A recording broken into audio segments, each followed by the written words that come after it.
Thank you, Mr. Chairman, and I wanted to note that I am so glad to be back in this refurbished hearing room.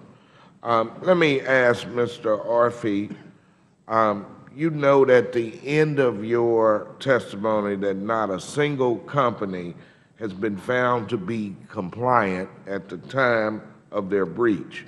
But in many cases, firms that have been breached were at one point PCI compliant.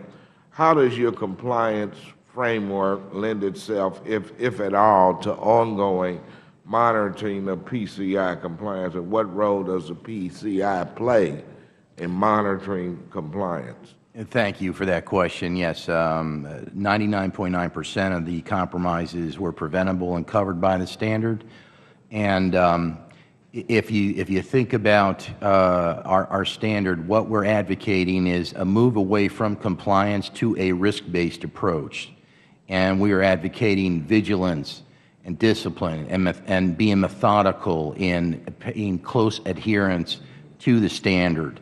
Security is a 24/7 responsibility.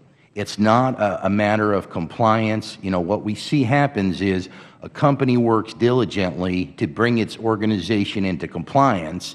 They high-five each other on Thursday, and Friday the environment starts to deteriorate. So it's about being disciplined, methodical, and paying attention and to the fundamentals, sir.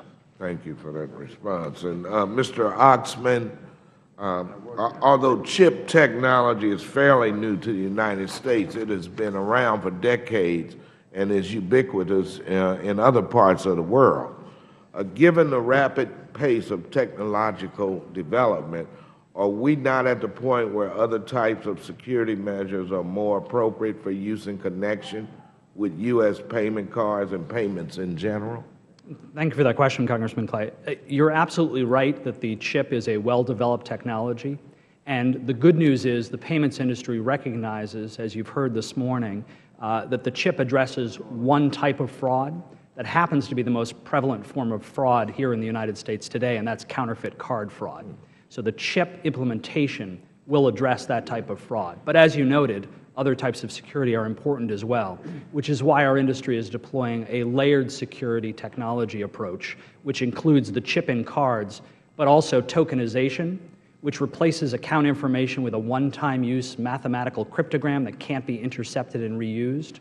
It also includes point-to-point encryption, which secures all entry points into the payment systems. So that layered approach with multiple different technologies, as you suggested, is in recognition of the fact that the chip card addresses one type of fraud, but we need to do much more because criminals are much more sophisticated.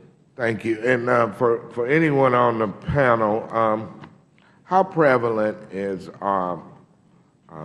fraud in the case of online checking? Is that pretty secure, or can anyone respond to that? Online checking? Yes. Certainly e-commerce is an environment where there's limited security options for merchants to employ right now. It's a frustration of merchants that the fact that e-commerce is such a big part of the economy and there's no strong means of security is a considerable frustration. Just back to your first question a moment ago, though, I want to note that Jason's point about all the levels of the different layers of technology is a good one. That we need to be evolving to the next generation of technology. We need to be finding ways to make tokenization, encryption, all these other things work, specifically for the e-commerce environment. But today, there's 1.2 billion cards circulating in the United States, most of which have 60s era technology in it. And later this year, when we start to see more chip cards, we're going to see early 2000s technology issued in the United States. So we aren't keeping up with the biggest area where transactions are occurring, and we need to do a better job of that. All right.